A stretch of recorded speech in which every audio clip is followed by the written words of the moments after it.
podríamos estar mejor. Hay días mejores. Ya, tengo dos noticias en relación al curso.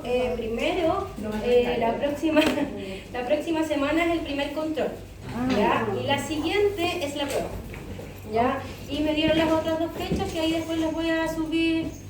¿Está cerrado? Se cierra, porque se mueve un poquito, se cierra. No lo cerré. Así que...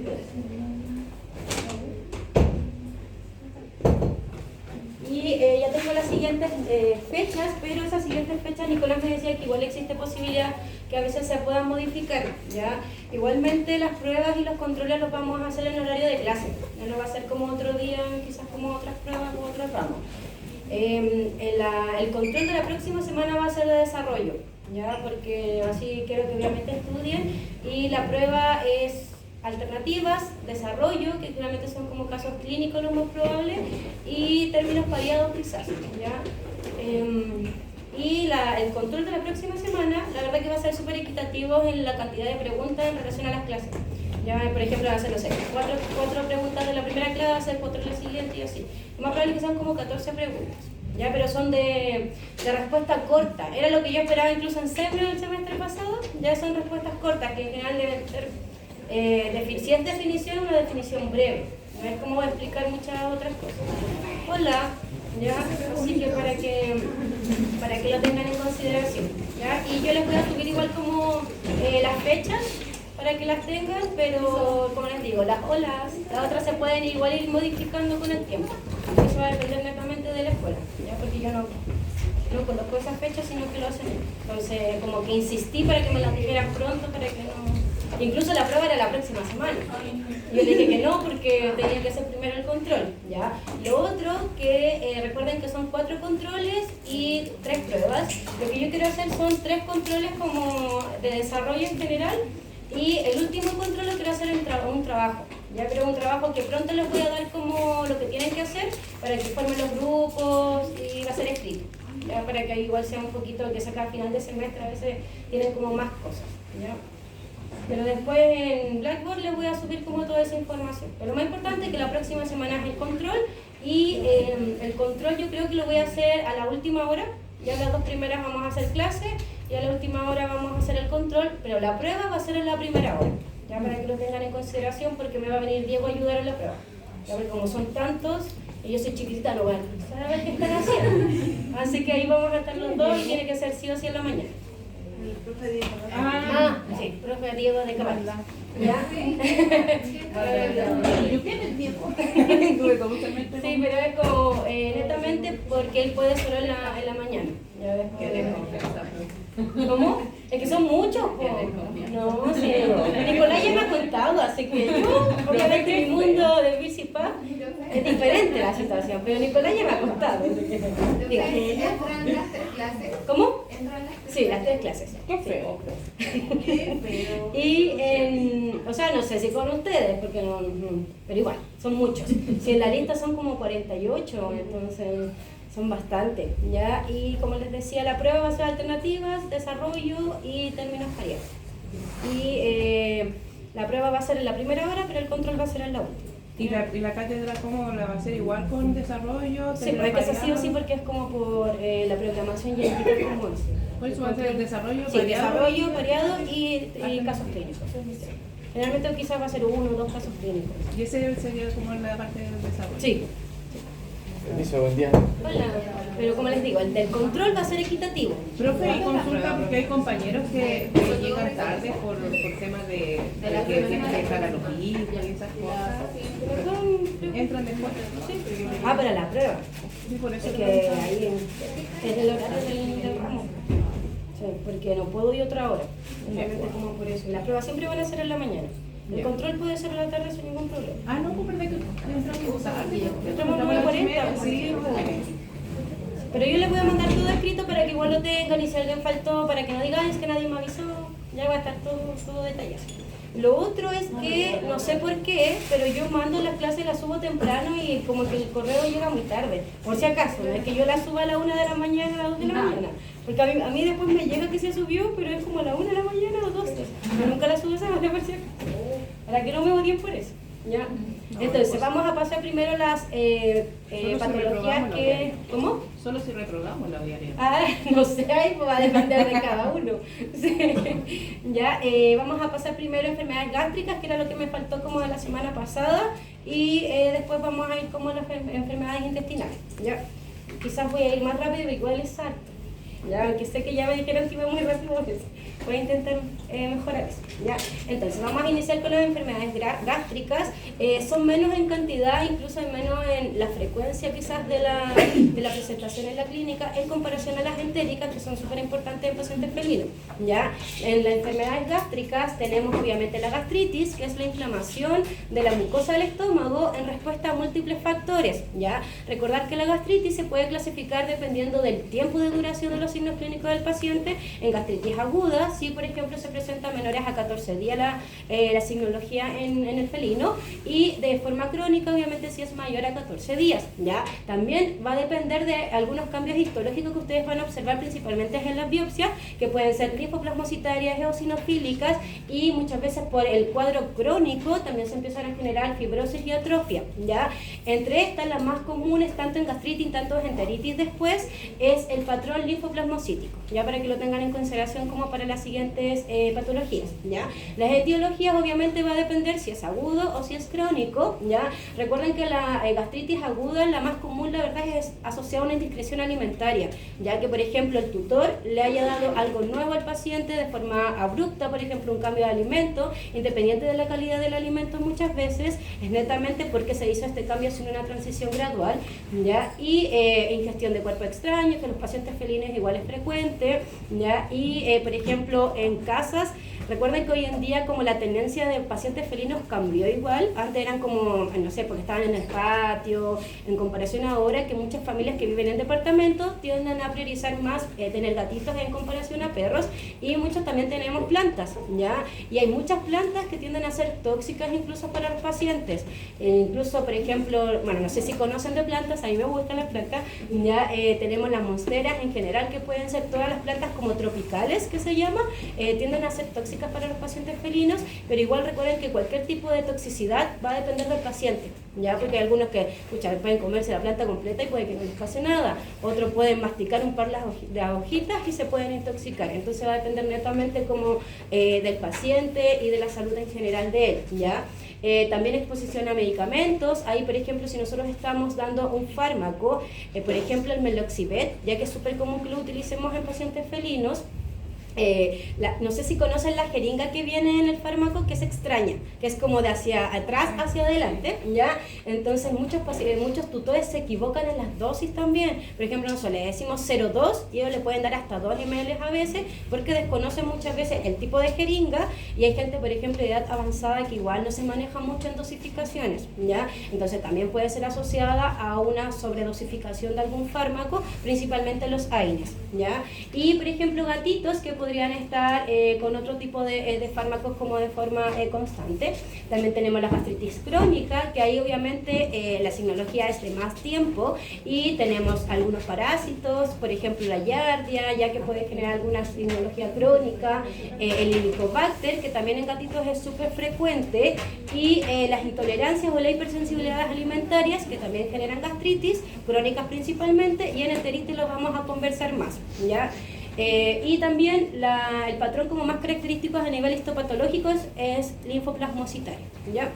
Y obviamente siempre es importante poder llegar como la causa de la gastritis para no solo decir ya esto es una gastritis crónica o es aguda, ya, y pueden ser variadas obviamente. Acá hay como un cuadro resumen de ciertas patologías que podrían estar generando como los cuadros. Por ejemplo, como gastritis primaria podría ser asociada a una neoplasia del sistema gastrointestinal, por ejemplo, el consumo de AINES, como les decía. Entonces, en relación a nosotros saber si es crónica o aguda, nosotros lo vamos a recopilar esa información en base a la anamnesis, ¿ya? Porque tenemos que ir obviamente preguntando hace cuánto tiene la signología el paciente felino, qué características, por ejemplo, son, no sé, por los vómitos, por ejemplo, porque el vómito es el signo más clásico de las gastritis, ¿ya? Y ahí ustedes tienen que preguntarle al tutor si está vomitando hace 2 días o si ya lleva, por ejemplo, 2 semanas, que ahí como que el camino diagnóstico va a ser un poco diferente, ¿ya? Porque no son las mismas causas en general. Entonces, acá tenemos como dos cuadros resúmenes, ya en base como al vómito, porque el vómito es el signo clásico de enfermedades principalmente digestivas y a nivel de estómago, ¿ya? Acá, por ejemplo, son algunas preguntas y algunas cosas que tenemos que tener en consideración al momento de hacer la anamnesis. Por ejemplo, nosotros no vamos a pensar en los mismos prediagnósticos cuando es un gatito pequeño, no sé, por 3 meses. Muchas veces podemos pensar en un cuadro infeccioso, ya como la panleucopenia, y en comparación a un gato ya de edad más avanzada, no sé, un gato de 12 años, que ahí podríamos pensar, por ejemplo, en un hipertiroidismo, ¿ya? Entonces, sí son cosas relevantes al momento de consultar, y acá tenemos un esquema de cómo ir abordando, como cuando el paciente tiene vómitos, qué exámenes solicitar, ¿ya? Por ejemplo, qué exámenes son importantes en patologías gastrointestinales. Son las mediciones de folato, ya que acá en Chile nosotros no tenemos, entonces no la podemos solicitar, pero sí tenemos la medición de cobalamina. No sé si conocen que a veces a los gatitos le administran cianocobalamina de forma como en patologías crónicas, ya es porque tienden a ser muy deficitarios en esto, y también la TLI o la PLI para evaluar si, por ejemplo, tienen alteraciones pancreáticas, ¿ya? Lo otro que, por ejemplo, lo mismo de siempre, hemograma, perfil bioquímico, ecografías, obviamente, exámenes de imágenes para evaluar si hay alguna otra alteración como más anatómica a nivel gastrointestinal, ¿ya? Entonces, la gastritis aguda, como les había dicho, es algo que va a durar poco tiempo, ¿ya? Y que a la anamnesis también van a encontrar esa información. Y lo otro es que los vómitos van a ser como de presentación aguda. Ya el paciente el día antes estaba bien y al día siguiente comenzó a presentar vómitos. Estos vómitos pueden ser varios en el día, o puede ser 1 o 2, la verdad, porque no va a querer decir quizás muchas veces la gravedad de la situación, ¿ya? Sino muchas veces va a ser la causa de esto. Y obviamente acá tenemos que hacer el anamnesis, y lo más clásico es el tema de la indiscreción alimentaria, ¿ya? Entonces, por eso nosotros debemos como educar al tutor que cuando va a hacer un cambio de alimento debe ser de forma gradual, ¿ya? Incluso yo lo que hacía es como que le mostraba en el computador esas como tablitas que hay que se van partiendo los días en relación a que, no sé, pues, el 20% del alimento nuevo, el 80% del viejo, y ir así subiendo para que ellos se dieran cuenta como que no debemos enfrentarlos a un cambio abrupto, ya, netamente porque puede generar problemas gastrointestinales. El diagnóstico, la verdad, de la gastritis aguda muchas veces puede que no lleguemos muchas veces como a nivel de imágenes a presentar como signología clásica. Ya, por ejemplo, podemos hacer una ecografía, sí, podemos hacer una radiografía también, pero muchas veces para descartar otras causas, por ejemplo, un cuerpo extraño, ya que obviamente va a generar signología clínica compleja en un paciente cuando van pasando los días. Y en la endoscopía a veces puede pasar que se vean signología clínica, pero va a depender de la gravedad también de esta gastritis. Ya a veces se pueden haber petequias, se puede haber hemorragia, netamente, pero muchas veces cuando tenemos estos casos de gastritis aguda uno no llega como una endoscopía, ya que realmente uno lo llega cuando son gastritis más crónicas. En el tratamiento, a diferencia de la crónica, nosotros debemos primero, la verdad que estaría bien esperar. Por ejemplo, nos llega a consulta un gato que empezó con vómito, hicimos el historial clínico y nos indican que le cambiaron la comida, ¿ya? Por ejemplo, una comida de mala calidad a una de buena calidad, pero fue de forma abrupta. Nosotros podemos hacer manejo como sintomatológico en la consulta, podemos dejarle, no sé, maropitán, por ejemplo, que es serenia, ya le podemos inyectar y citarlo a control 2 días después. Ya lo podemos hacer porque así vamos a evaluar cómo el paciente respondió a esta terapia, y si por ejemplo nunca más volvió a vomitar, el paciente no presenta otra signología clínica, no está decaído, sigue comiendo a pesar del vómito, lo más probable es que haya sido una gastritis aguda y fue por el cambio alimentario y no necesitamos como solicitar otros exámenes, ¿ya? Pero si nosotros a este siguiente control el paciente sigue en peores condiciones, obviamente, por ejemplo disminuyó el apetito, ya no está como tan activo como en el pasado, sí, obviamente vamos a tener que complementar, ya ahí necesitaríamos ecografía abdominal y radiografía abdominal, ya. Igualmente, si les llega a la consulta y el tutor puede acceder inmediatamente a eso, es mejor. Es por un tema de respaldo de uno, porque a veces uno no sabe si el paciente ingirió un cuerpo extraño. Es como principalmente por los cuerpos extraños que deberíamos como estar alerta con los exámenes complementarios, ya. Y la verdad que el tratamiento sintomatológico, ya en base como a fluidoterapia, para, por ejemplo, que muchas veces los pacientes con vómitos, con diarrea, se pueden llegar a deshidratar. Diga. Profe, ¿un cuerpo extraño puede producir la gastritis también en este caso? Sí, se puede generar. Sí, porque si por ejemplo puede generar, cuando fue consumido hace poco, sí podría llegar a generar una gastritis aguda. Ya incluso yo he visto casos que más en perros que en gatos, por ejemplo cuando consumen algunos cuerpos extraños, a veces pasan meses y ahí recién se determina que presentaba eso. ¿Ya? Porque recuerden que los cuerpos extraños a veces no están completamente obstruyendo el paso gastrointestinal, ¿ya? En comparación obviamente a otros que sí van a generar otro tipo de signología, ¿ya?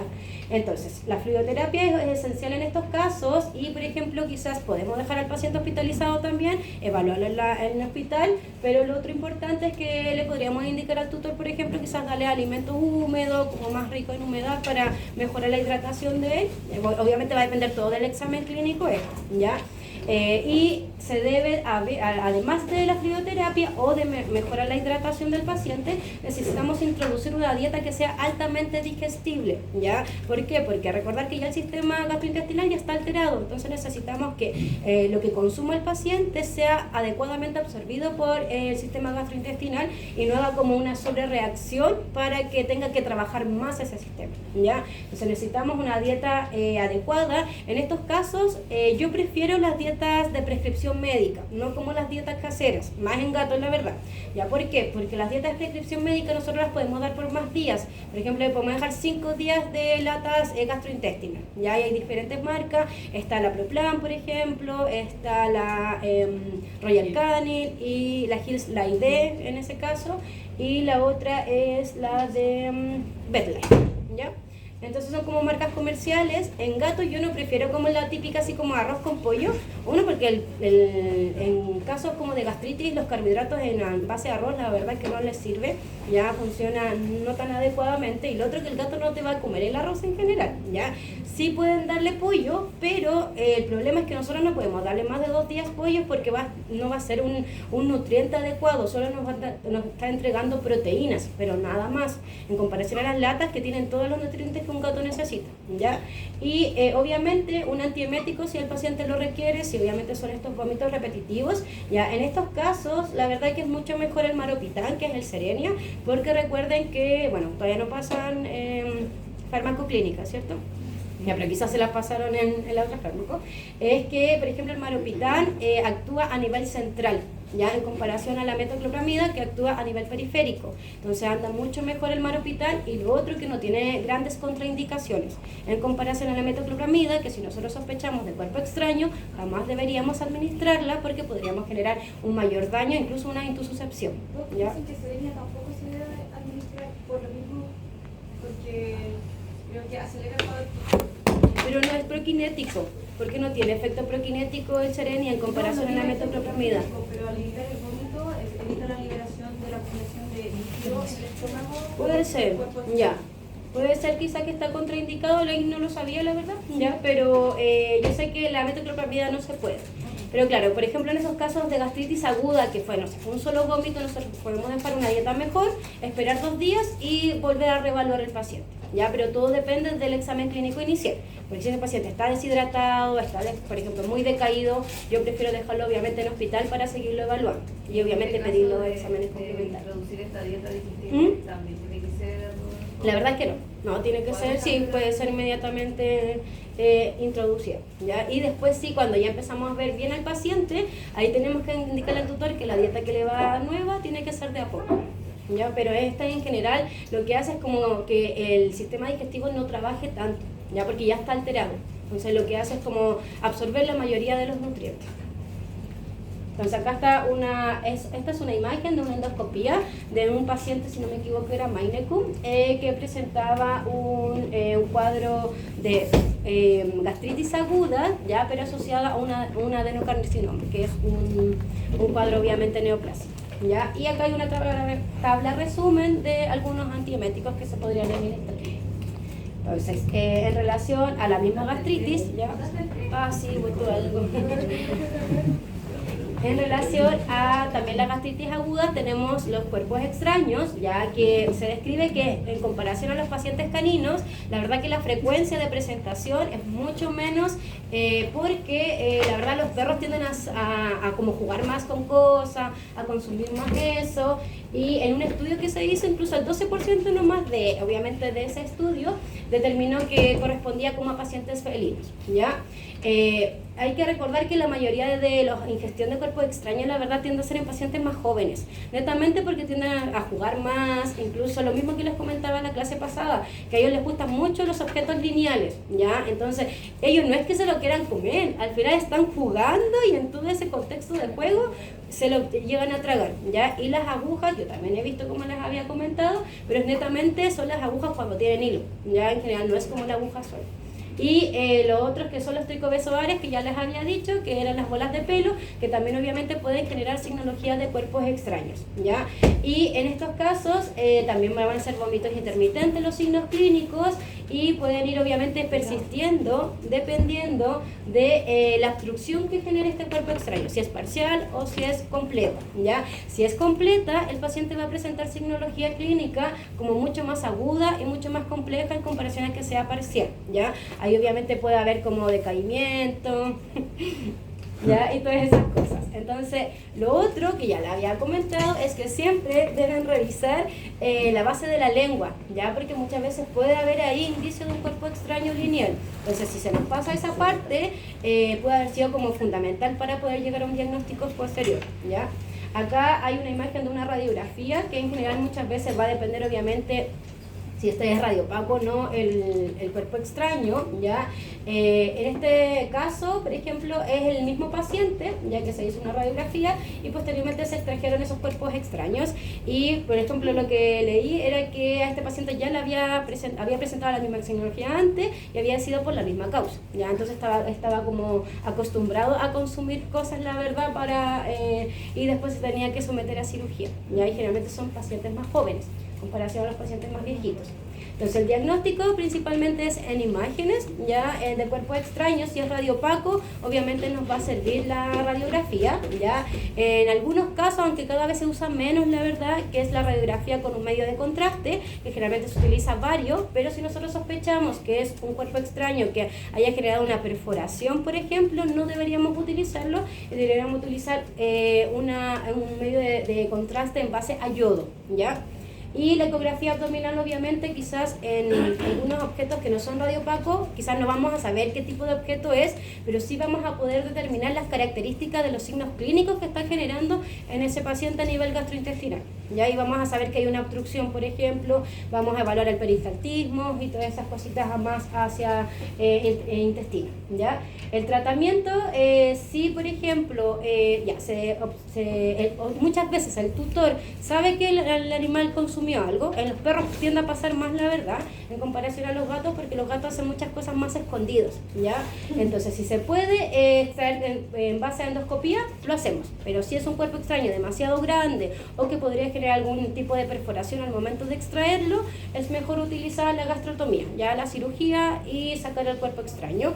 Y obviamente en el postoperatorio vamos a necesitar lo mismo, fluidoterapia para manejar como completamente al paciente, antieméticos si se requiere, ya, y quizás sonda de alimentación si es óptima para el paciente, ya.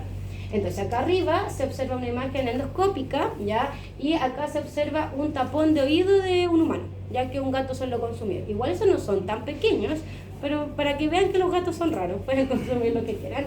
Y en la siguiente imagen es un tricobezoar, ya, es una bola de pelo. Y recuerden que las bolas de pelo no son solo los pacientes como de pelaje largo que están predispuestos, la verdad, porque los gatos naturalmente se acicalan todos los días, y entonces obviamente van consumiendo cantidades de pelo y que en algún momento se puede generar una bolita, ¿ya? Entonces, la gastritis crónica, como les había dicho anteriormente, es ya obviamente signología que ya lleva muchas más semanas, ¿ya? Y en estos casos quizás los vómitos van a ser intermitentes. Por ejemplo, en la semana, quizá ya el historial clínico, el tutor nos va a indicar que vomita, no sé, una vez a la semana, 2 veces a la semana, ¿ya? Es importante que ustedes sepan que el vómito no es normal, ¿ya? Porque yo he escuchado mucho así como, no, que lo más probable es que sea por bola de pelo, pero no se hace como ningún otro tipo de examen o ningún tipo como de intervención y se deja como estos productos para las bolas de pelo. Laxadrag, por ejemplo, pero la verdad que no deberíamos normalizar el vómito y principalmente en un gato, ¿ya? Porque hay muchas patologías gastrointestinales que pueden generar vómitos crónicos en ellos, ¿ya?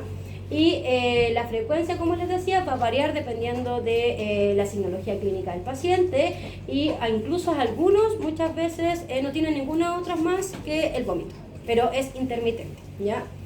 El diagnóstico, la verdad, en estos casos sí deberíamos hacer otro tipo de pruebas en comparación a la aguda, ya, porque obviamente la historia clínica va a ser diferente.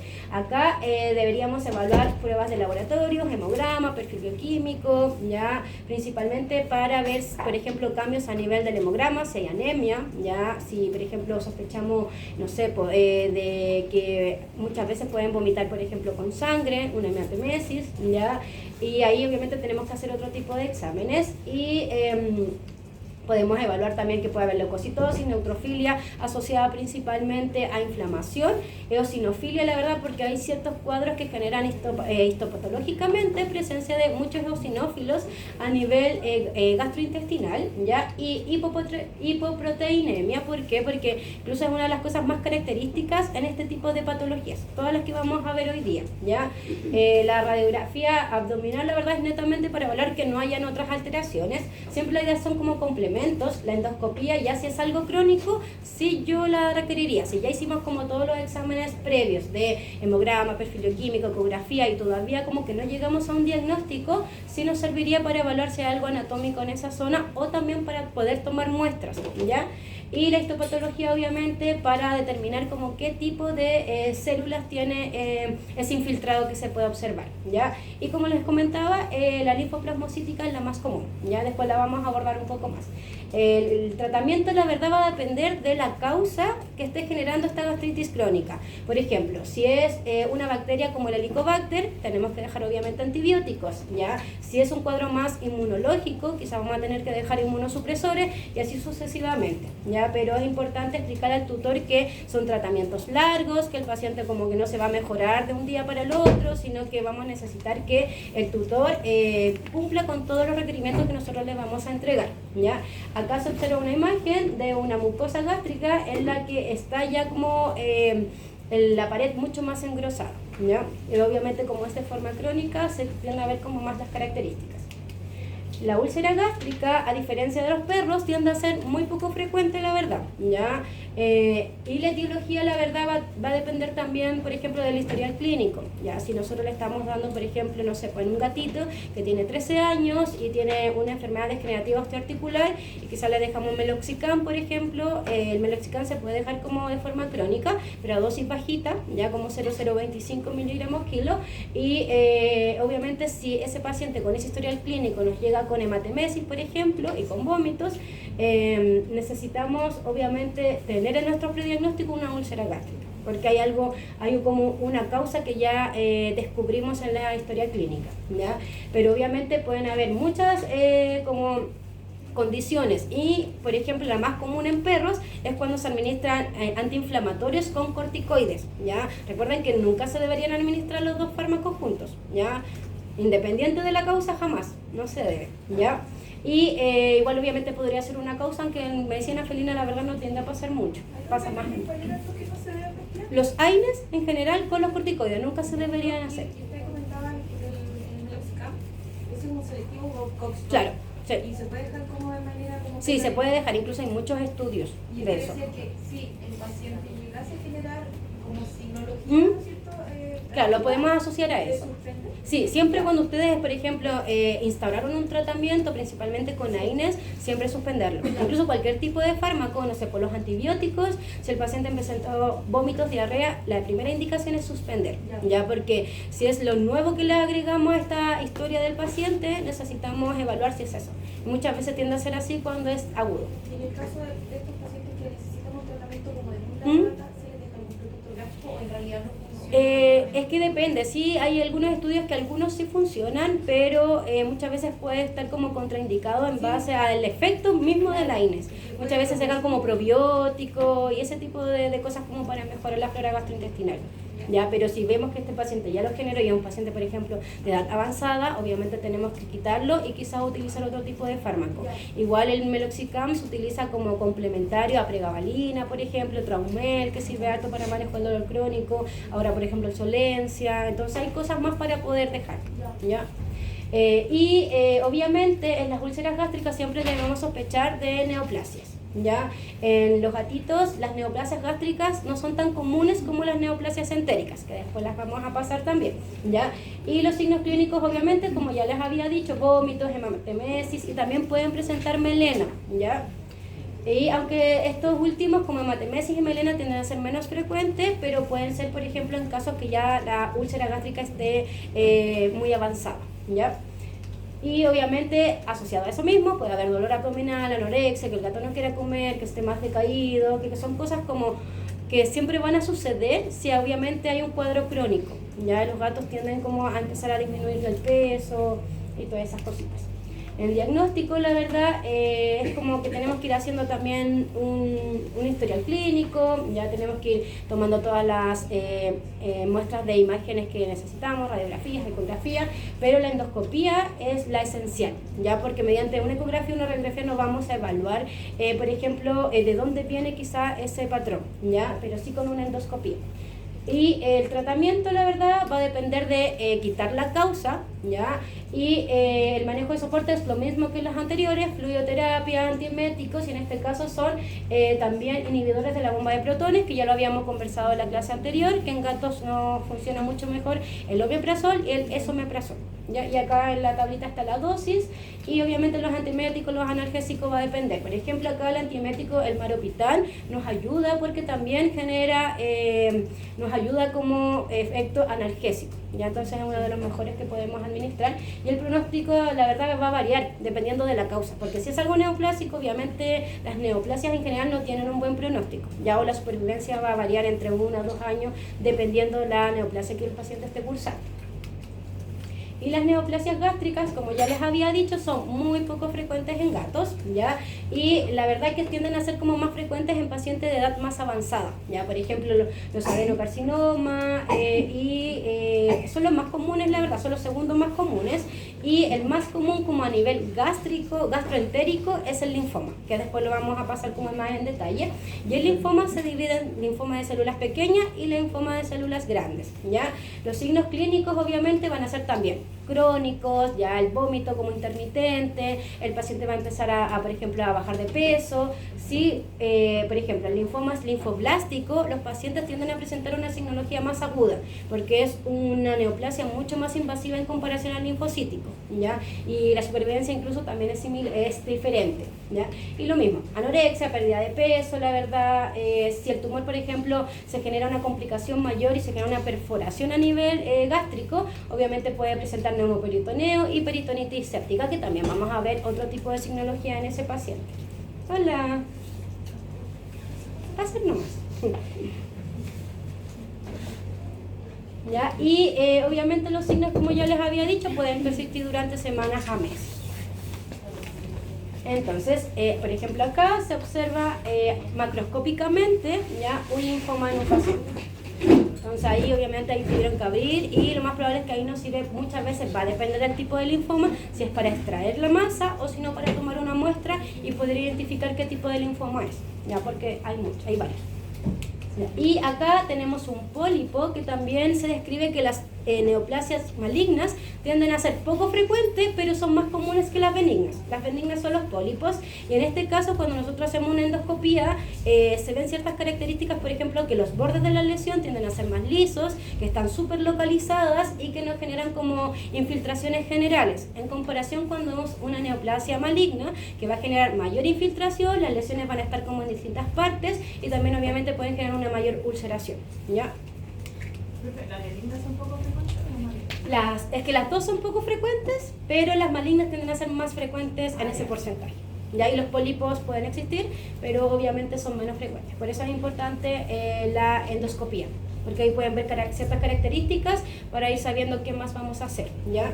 Recuerden que ustedes me tienen que avisar para el break. ¿A qué hora es el break? 10:30. No, 10:40. Ah, 10:40. Ah, ya, nos quedan todavía 20 minutos. Ya, súper. Entonces vamos a pasar a las enfermedades intestinales, que esta la verdad es como más importante porque en pacientes felinos son muy frecuentes, ¿ya? Y acá nosotros tenemos que pensar en las diarreas, pero diarreas crónicas, ¿ya? En el programa no estaban como las diarreas agudas, quizás en algún momento, si es que tenemos tiempo, se pueden pasar como en la parte infecciosa, ¿ya? Pero esto todos piensan es que es diarrea crónica.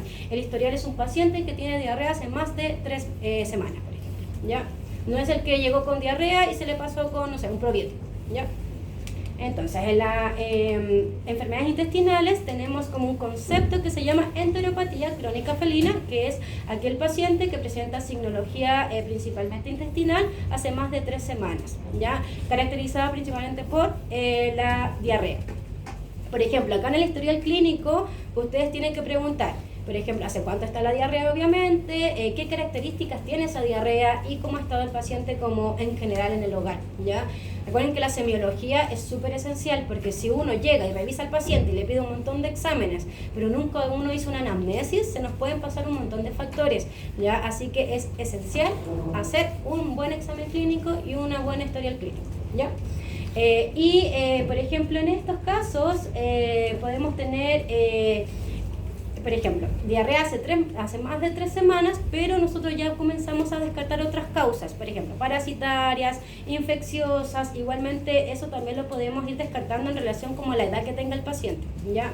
Porque, por ejemplo, un paciente de 13 años es muy poco probable que tenga algo simple, ya lo más probable es que pueda tener algún tipo de neoplasia o algo más.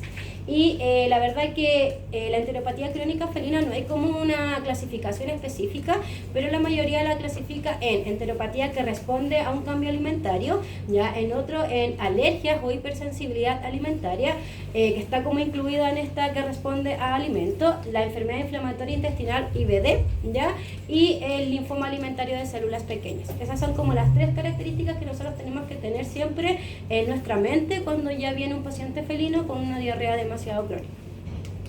Entonces vamos a comenzar primero para que comprendan que la enteropatía sensible al alimento es aquel paciente que nosotros llega con esta signología crónica, nosotros le damos una dieta nueva, ya que tiene que ser una dieta altamente digestible, por lo mismo que les comenté previamente, y después le volvemos como a su dieta habitual y no presenta signología clínica. ¿Ya? Y eso es raro, porque en general cuando son hipersensibilidades, nosotros volvemos a darle la misma dieta que comía antes y vuelve la signología clínica, ¿ya? Pero cuando son respondedores a alimentos, la verdad es que no vuelve la signología clínica.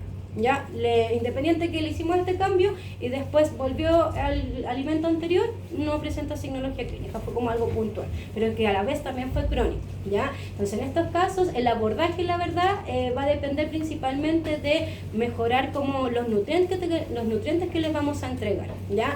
Esos nutrientes necesitamos que, por ejemplo, sean fácilmente absorbidos por el sistema gastrointestinal para que principalmente la flora gastrointestinal no tenga que como trabajar mucho más y generar alteraciones asociadas a eso como las disbiosis, ¿ya? Que la disbiosis es como una alteración de la flora gastrointestinal que normalmente está en un paciente. Y, por ejemplo, en estos casos, la signología clínica tiende a ser como leve a moderada. Ya puede haber enteritis, colitis, enterocolitis en el paciente, pero no va a ser como tan severa en comparación a los otros casos, ¿ya? En estos, por ejemplo, también podemos adicionar prebióticos, ya que nos ayudan como a potenciar la flora gastrointestinal y el tema de alimentario. Solo esos 2 cambios vamos a hacer y el paciente responde adecuadamente y se va a la signología clínica. En comparación a las reacciones adversas a los alimentos, ¿ya? Que es un concepto diferente. Acá ya es un componente que es dietético, que habitualmente los animales consumen y es inocuo para la mayoría, pero para un paciente en específico le va a generar una reacción adversa, ¿ya? Al momento obviamente de ingerirlo, y esto se puede dividir en trastornos inmunológicos o en trastornos que no tienen un componente inmune. Por ejemplo, el trastorno inmunológico es la hipersensibilidad alimentaria o alergia alimentaria. Los 2 conceptos están bien, ya si en la prueba yo le coloco hipersensibilidad o alergia es lo mismo, ya para que no se vayan a confundir con eso. Y acá ya tenemos que el sistema inmune genera una respuesta adversa a ese tipo de alimento, ¿ya? Y a diferencia de las intolerancias alimentarias que no tienen un componente inmunológico y generalmente están asociadas como alteraciones metabólicas del paciente, por ejemplo asociadas a deficiencias enzimáticas, por ejemplo la deficiencia de lactasa en gatos adultos. Ya por eso nosotros en gatos adultos no les deberíamos dar leche, porque lo más probable es que genere un cuadro gastrointestinal. Pero hay ciertos casos específicos, por ejemplo gatos que cuando chiquititos siempre les dieron leche y se siguió dando leche, los gatos no van a ser intolerantes a la leche, ya principalmente a la lactosa, no van a presentar signología clínica, ya para que tengan en consideración que igual el historial clínico de antes no sirve, ya. Y obviamente algunas reacciones como a ciertos aditivos de fármacos, por ejemplo, o algunos productos específicos de los alimentos. Se describe que cuando el pescado está como en descomposición y el paciente lo consume, el pescado naturalmente tiene histidina, ¿ya? Y cuando está en mala composición a nivel gastrointestinal, esa histidina se transforma en histamina y genera signos gastrointestinales, ¿ya? Entonces esto es más intolerancia, en comparación a lo otro, que es un factor inmunológico que está comprometido, ¿ya? Entonces, obviamente las intolerancias como son más específicas no las vamos a pasar, pero sí las hipersensibilidades, ¿ya? La hipersensibilidad o alergia alimentaria es, como les decía, asociada a una alteración del sistema inmune del paciente y está como comprometida también obviamente las inmunoglobulinas E, que están en la mayoría de las enfermedades como alérgicas en los pacientes, ¿ya? Y la incidencia de ellos, la verdad que es baja, pero a pesar que es baja, igual es importante porque la idea es que no se nos pasen estos pacientes, ¿ya? Y se describe que son como entre el 1 al 6% de las causas de dermatosis felinas, como de problemas cutáneos felinos, ¿ya? Y el 11% de aquellos pacientes que presentan dermatitis miliar. ¿Saben lo que es la dermatitis miliar? ¿No? Ya, son como dermatitis, inflamación de la piel, pero que se presenta como en forma de granitos, así como muchos. Por ejemplo, claro, sí, en los pacientes felinos principalmente se presenta en el cuello o en el abdomen. Yo tengo calor, no sé si los demás tienen calor. Tengo mucho calor. Igual estoy abrigada, así que... Ay, esto... ¿Por qué? Y yo lo bajo, por ahí no se baja. Dos consultas, en un momento dijo que uno de los cuadros que podría presentar es como gastrointestinal. Dentro de esos cuadros gastrointestinales, por ser un tema de alimento, ¿puede generar una hematoquesia?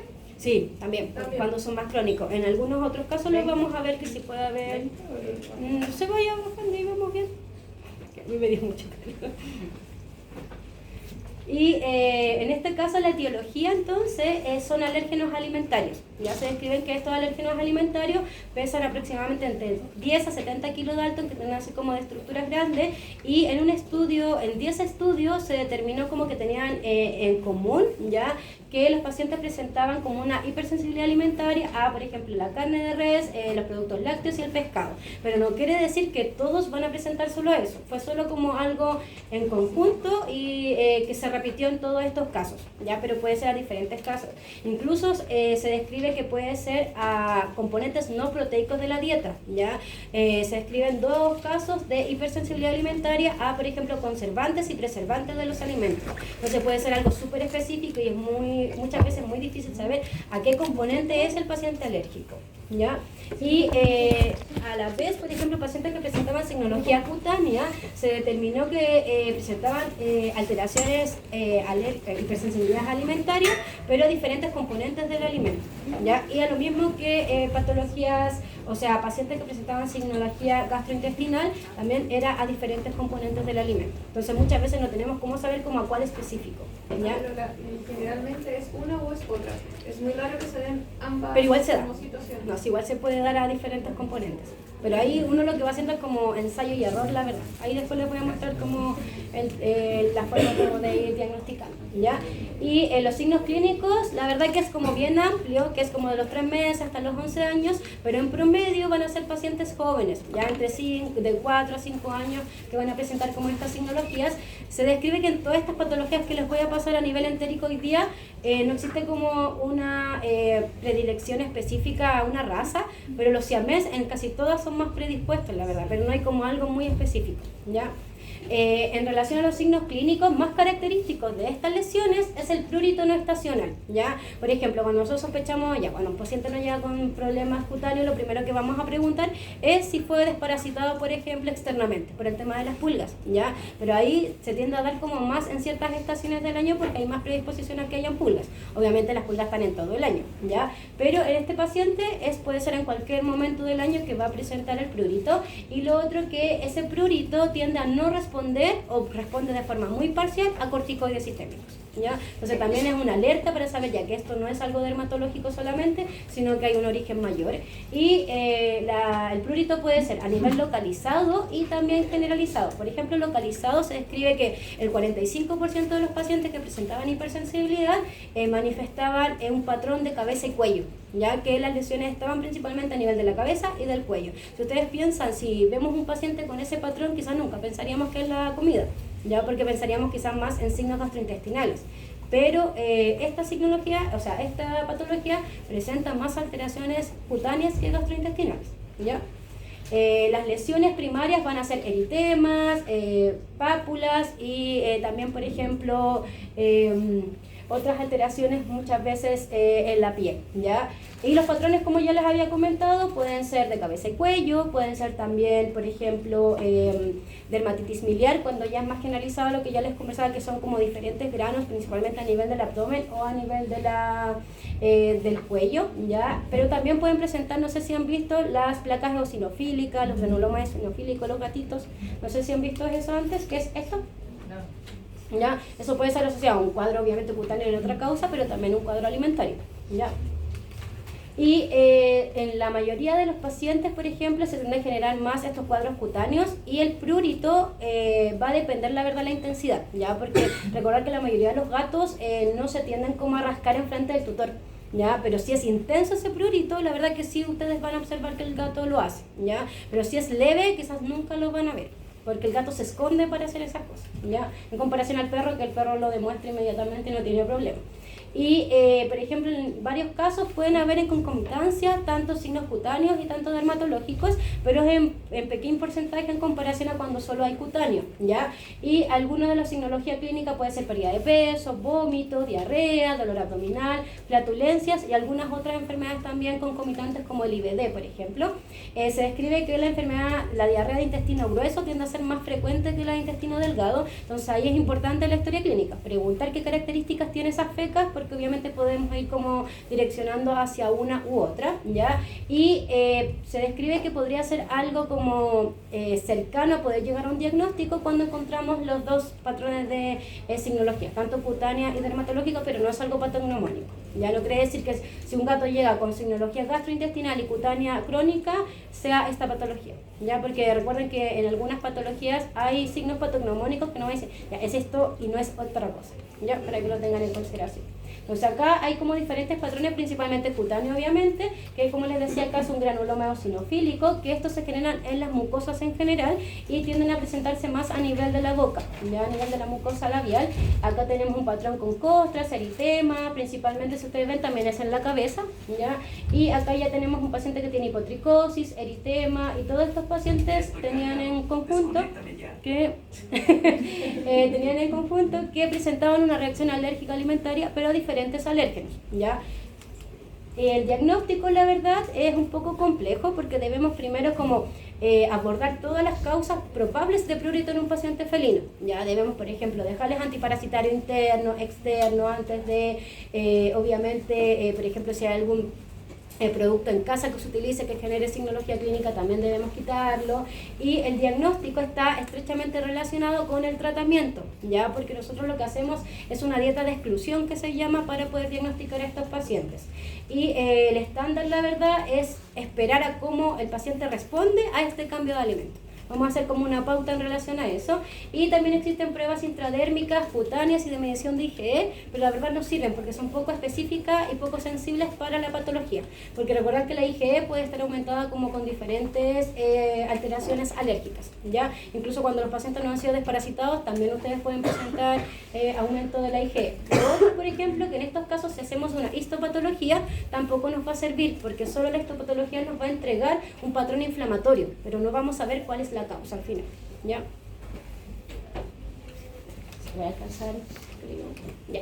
En relación a el tratamiento, diagnóstico-tratamiento, primero debemos hacer una historia clínica general en el paciente, obviamente, por todo lo que ya les he conversado, semiología, nunca lo olviden, y una historial clínico dietético, en el cual en este momento nosotros nos vamos a sentar con el tutor, si obviamente tenemos tiempo, si no lo vamos a dejar como tarea para la casa para el tutor, que acá el tutor debe contarnos todas las comidas que el paciente ha comido, todas, así como si lo tienen de chiquitito se deben hacer un resumen y ellos deben ir recordando todos los alimentos que han sido expuestos a esos pacientes, ¿ya? Y también, aparte de los alimentos, los snacks que les han dado a ese paciente, ¿ya?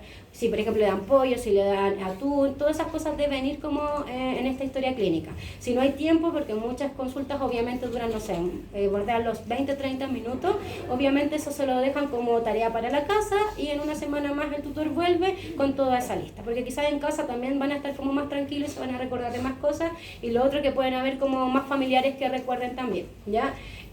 Lo otro, como les comentaba ya, tratar todas las causas primarias y secundarias que podrían llegar a generar prurito. Acá en este cuadro hay un resumen como de diferentes. Están las pulgas, enfermedades inmunomediadas, obviamente, por ejemplo, enfermedades cutáneas que son secundarias quizás a cuadros primarios, como las piodermas por estafilococos, por ejemplo, malacesia, sobrecrecimiento de malacesia. En general en gatos es menos frecuente que en perros, pero igual existe, ¿ya? Entonces, después que ya hicimos todo esto, nosotros al paciente lo vamos a enfrentar a una prueba dietaria de exclusión. ¿Qué quiere decir eso? Vamos a elegir otro tipo de alimento, ¿ya?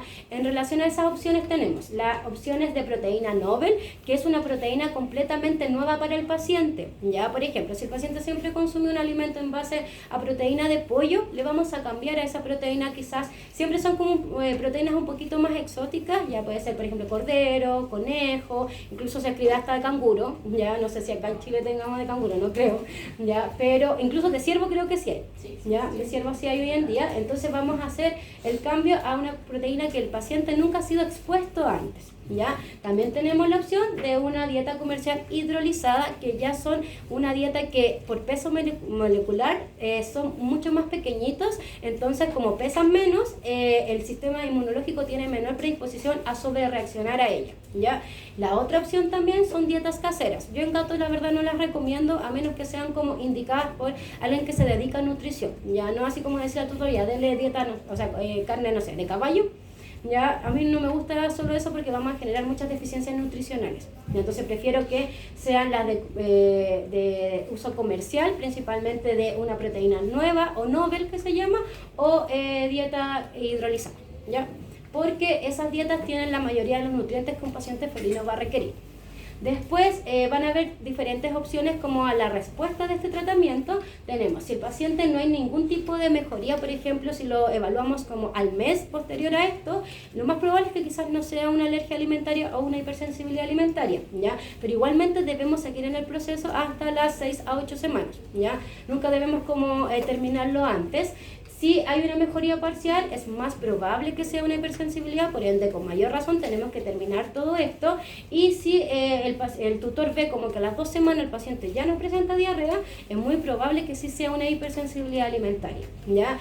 Acá entonces lo importante es de 6 a 8 semanas entregarle esta dieta, ¿ya? Es muy importante explicarle al tutor que no le puede dar nada más.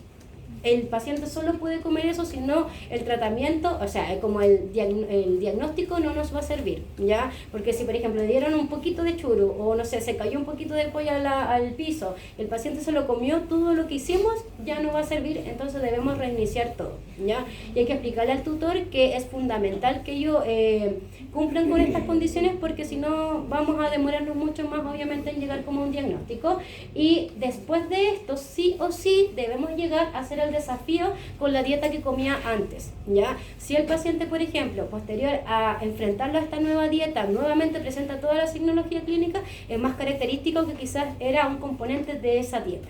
Y generalmente, como les decía, los alérgenos tienden a ser proteicos, ya en comparación a otros, pero igual hay estudios que son asociados a componentes no proteicos, como preservantes y conservantes del alimento, ¿ya? Y acá obviamente la recaída o el empeoramiento de los signos clínicos sí nos va a decir que el paciente probablemente tiene una alergia alimentaria. No podemos decir como con exactitud que ya es el diagnóstico definitivo, porque no tenemos un examen que nos diga eso, en comparación quizás a otras patologías, ¿ya?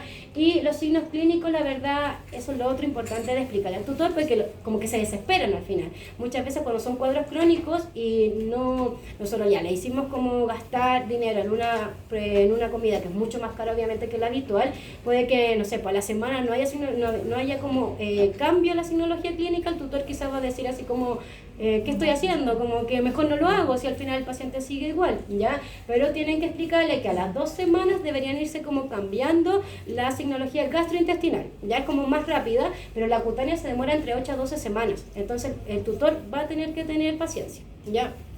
Diga. ¿Cuál es la que más genera como Es que en general se describe, o sea, como que puede ser cualquier tipo de proteína, ya, pero tenemos que recordar que en el pasado la mayoría de los alimentos eran como en base a proteína de pollo o de pescado.